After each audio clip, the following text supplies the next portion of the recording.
16-18. Siya nag-ingon nga pagatukuron ko ang akong iglesia walay pangalan mga higala nga gibutang. Dinhi amugna mga higala ang dako nga kalibog. Dinhi mga higala abot ang dako nga panaglantugi. Maayong hapon sa tanan mga kaigsuonan ko diha ni Kristo. Welcome nining ato ang programa kasayuran sa Katolikong pagtuo. Kini ning ubos nga igsuon Bra Dani Tumaraw makig-uban kaninyo sulod sa pipila ka takna nining kahaponon aron sa pagtuon o paghisgot sa pulong sa Dios. Ug atong tubagon mga kaigsuonan kining pamahayag sa usa ka pastor sa born again o protestante mga kaigsuonan nga wala kunoy pangalan ang simbahan nga gitukod ni Ginoong Hesus diha sa San Mateo 16:18. Atong basahon ang mao nga teksto mga kaigsuonan nga gikutlo sa atong higala nga usa ka pastor mga kaigsuonan. Atong basahon ang balaang kasulatan sa Ebanghelyo ni San Mateo kapitulo 16 bersikulo 18. Matod pa dinhi mga kaigsuonan. Busa sultihan ko ikaw si Pedro, og ibabaw ni ining bato, tukuron ko ang akong simbahan. Og bisan gani ang kamatayon, dili gayod makabuntog niini.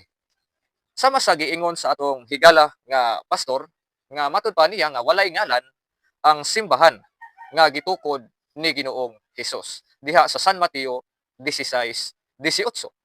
Tinuod mga kaigsuonan nga pagtukod sa atong Ginoong Hesukristo sa simbahan ni atong tuig 30 to 33 AD wala gayod niya butangi og pangalan. Kay dili na necessary nga butangan pa ni Ginoong Hesus og ngalan ang simbahan nga iyang gitukod. Tungod kay nasayod ang atong Ginoong Hesus nga usa lamang ka simbahan ang iyang gitukod. Mao bitaw na nga namulong ang atong Ginoong Hesus ngadto kang San Pedro, ikaw Pedro, ibabaw ni ining bato, pagatukuron ko ang akong iglesia. Ug sa English pa mga kaigsuonan, thou art Peter, above on this rock I will build my church. Tinaw og klaro mga kaigsuonan nga ang atong Ginoong Hesukristo nagtukod og usa lamang ka simbahan. Mao na nga pagtukod ni Ginoong Hesus, wala niya butangi og pangalan. Tungod kay usa lang ka simbahan ang iyang gitukod. Sa San Mateo kapitulo 24 bersikulo 4 hangtod sa 5, nagpasidaan o nagpahimangno ang atong Ginoong Hesukristo mga kaigsuonan. Si Hesus mitubag, pagbantay kamo og ayaw kamo palimbong ni bisan kinsa. Kaysa ako ngalan, daghang tawo ang moanhi nga mag-ingon, ako ang Mesiyas og daghan ang malimbungan. Tinaw og klaro mga kaigsuonan nga ang atong Ginoong Hesukristo nagpasidaan kanatong mga tawo nga magbantay kuno kita kay daghang tawo ang moanhi ug magdaladala sa iyang ngalan nga mag-ingon nga siya kuno ang Mesiyas ug daghan ang malimbungan. Ug natuman gayud kini mga kaigsuonan. Usa lang kasimbahan ang gitukod ni Ginoong Hesus. Kay sa pagsulti ni Ginoong Hesus, miingon man ang atong Ginoong Hesus ngadto kang San Pedro, pagatukuron ko ang akong iglesia. Sa English, I will build my church. Wala mo ingon ang atong Ginoong Hesus ngadto kang San Pedro nga pagatukuron ko ang akong mga iglesia. O I will build my churches. Busa, natuman gayud ang pasidaan o pahimangno ni Ginoong Hesus nga adunay mga tawo nga magdaladala sa iyang ngalan unya daghan ang malimbungan. Sa San Mateo 24:24, tinaw og klaro ang giingon sa atong Ginoong Hesukristo. Matod pa sa bersikulo 24, kay manungha ang mga mini nga Mesiyas o mga mini nga mga propeta. Magbuhat sila mga dagkong milagro o mga katingalahan aron pagpahisalaag bisan sa mga pinili sa Dios kun mahimo pa.